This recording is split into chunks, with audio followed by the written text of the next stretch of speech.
One of the weeding techniques we use organically is after the inter-row hoe goes through,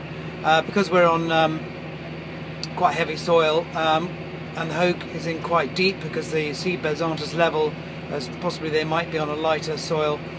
A lot of roots still contain soil around some of the weeds that have been hoed out, and so what we do, we leave the hoed field for 2 or 3 days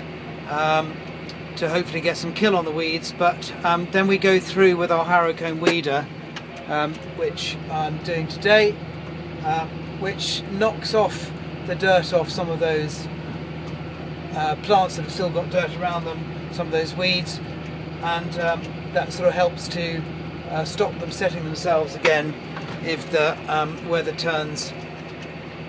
wet, and they can root themselves again in the soil. It also helps obviously hoe in between the bean plants themselves rather than the hoe that just does in between the rows, but because this is a winter crop, most of the weeds are sort of quite large, so it doesn't do a huge amount of good there, but it does do something. The other thing that the harrow comb does is that it also, you know, because it's going through the soil, it mineralizes some nutrients, and at this stage, you know, the crop is growing quite quickly, so it needs all the nutrients it can get. So any kind of release does help.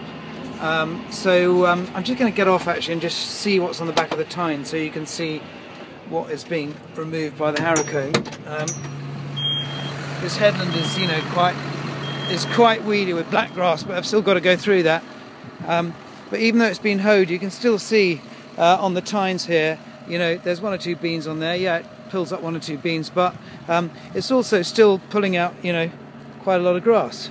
And you know, this is obviously grass that, you know, a lot of this is not stuff that's not dying off after being hoed.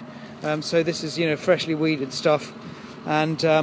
so it's still, you know, it's not the greatest weeding tool we have, but it's still a worthwhile operation.